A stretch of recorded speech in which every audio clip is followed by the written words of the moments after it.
आंखों में आंसू आना स्वाभाविक है। एक समाज के प्रतिष्ठित व्यक्ति की मृत्यु हो जाने पर उसके चाहने वालों की आंखों में आंसू आना स्वाभाविक है। एक देश के नेता का मरण हो जाने पर उसके चमचे और चमचों की आंखों में आंसू आना स्वाभाविक है। एक संत के इस दुनिया से कूच कर जाने पर भक्तों की आंखों में आंसू आना स्वाभाविक है, लेकिन एक परमात्मा के चले जाने पर संत की आंखों में आंसू आना ये महत्वपूर्ण घटना हुआ करती है। क्योंकि एक रिश्ता जो कायम होता है वह रिश्ता बड़ा मजबूत रिश्ता होता है। दुनिया में दो तरह के चित्त तत्व हुआ करते हैं, एक संबंध हुआ करता है, एक संपर्क हुआ करता है। संपर्क और संबंध में एक बुनियादी फर्क होता है। याद में रखिएगा कि बड़े बड़े लोगों से आपका संपर्क हो सकता है,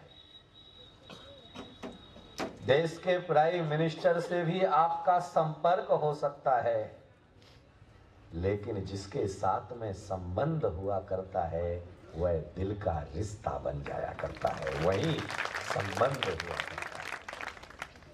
संपर्क यानी पानी में तेल का पड़ा होना,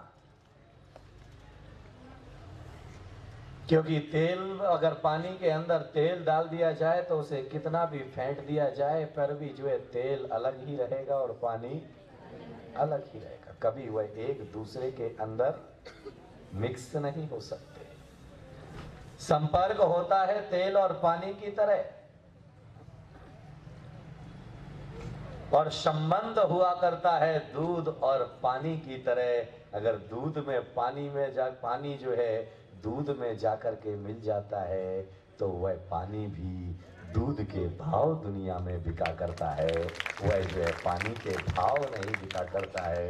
याद में रखना कि दूध में एक बार अगर पानी मिल जाता है तो फिर दूध और पानी को अलग नहीं किया जा सकता है। इसीलिए जिंदगी में ये मत सोचिएगा कि हमारा कितने बड़े लोगों से संपर्क है, क्योंकि संपर्क तो जो है समय के हिसाब से खत्म हो जाता है। वह तो जो है जब तक तुमसे उसे काम होता है, उससे तुम्हें काम होता है, तब तक रहता है, लेकिन संबंध तो जन्मों जन्मों का स्थापित होता है, जो कभी टूटता नहीं है, कभी छूटता नहीं है। इसीलिए सीतामऊ वासियों, आपसे हमारा संबंध है या संपर्क है?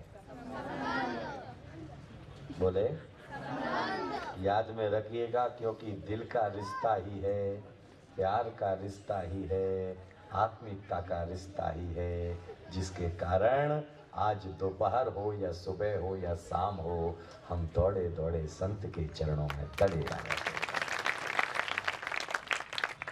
कई जगह जो है धार्मिक भागवत कथाएं होती है,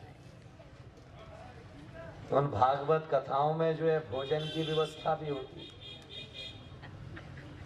लास्ट दिन जो है महाप्रसादी महाभंडारे की भी व्यवस्था होती है, लेकिन इस आयोजन में तो पानी की भी व्यवस्था है।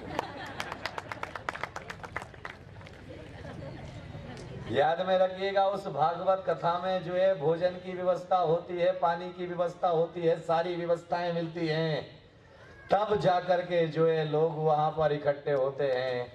लेकिन यहाँ तो पानी की भी व्यवस्था नहीं है, तो ये बात निश्चित तौर पर सत्य है कि यहाँ पर आने वाले बुलाए नहीं गए हैं, वह दिल से चल करके यहाँ पहुंचे।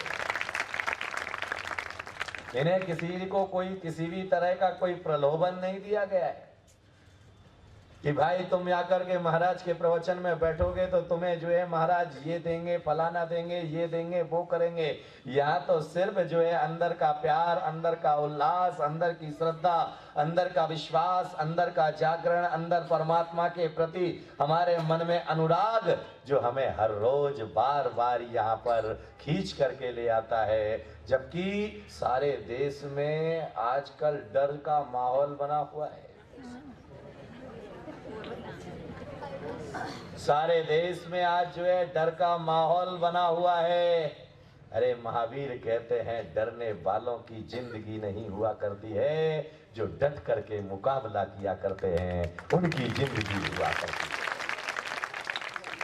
इसीलिए मैं इस व्यासपीठ के माध्यम से आज निवेदन करना चाहूंगा,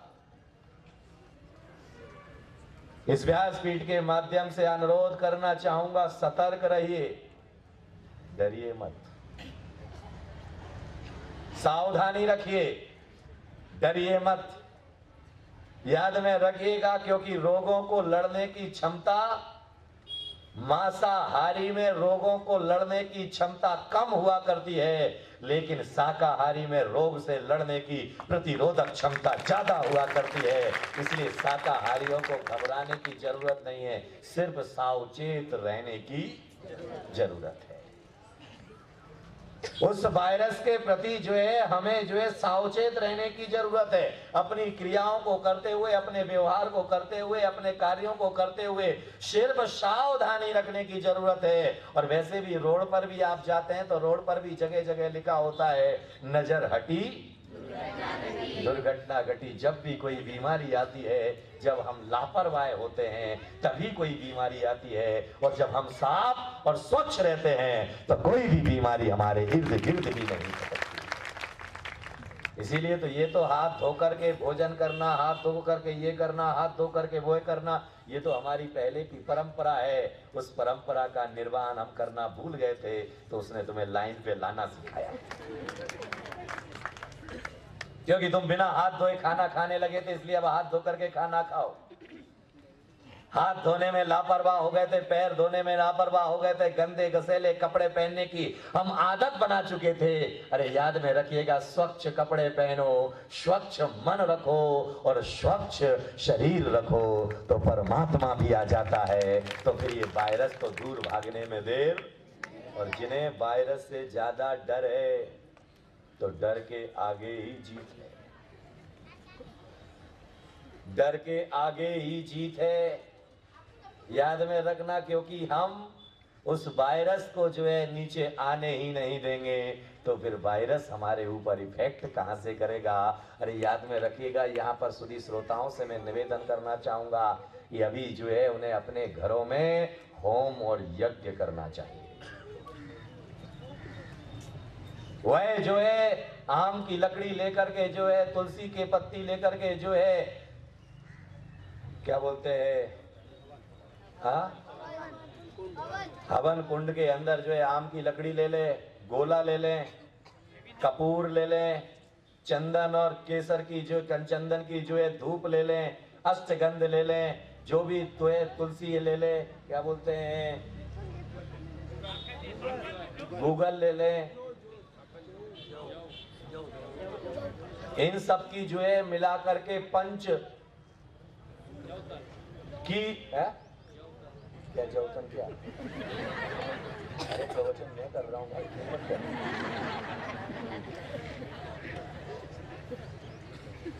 और सबसे ज्यादा इन सभी चीजों में महत्वपूर्ण है कपूर, क्योंकि कपूर का धुआं जितना ऊपर उठेगा उतनी बीमारियां दूर भागना प्रारंभ करेंगी। हम वह हर रोज जो है परमात्मा का स्मरण लेकर के जो है परमात्मा का चिंतन करके जो है हवन और होम करना प्रारंभ कर देते। अरे कुछ नहीं आता है। जिन लोग हिंदू परंपरा में पैदा होने वाले जो है वह गायत्री मंत्र का 108 बार जो है होम पूर्वक घी का हवन देते हुए वह हवन करना प्रारंभ कर दे अपनी छत पर बैठ करके। जो जैन परंपरा में जीने वाले हैं वह नमोकार मंत्र का 108 बार जाप करते हुए वह हवन करना प्रारंभ कर दे, और जितना उसका धुआं उठेगा, जितना वह पवित्र चीजों का धुआं ऊपर जाएगा, वह वायरस को नीचे आने की ही आवश्यकता नहीं पड़ेगी। और वातावरण जब पवित्र हो जाएगा तो वायरस अपने आप तुम्हारी जिंदगी छोड़ करके चला जाएगा, लेकिन डरने से नहीं। जो डर गया समझो मर गया। कई लोग आए मेरे पास में कल, बोले महाराज जो है आपकी इतनी बड़ी सभा चल रही है, किसी में अगर घुस गया तो। याद में रखना, घुस तो जाएगा, तुम कमरे में बैठे होगे तब भी,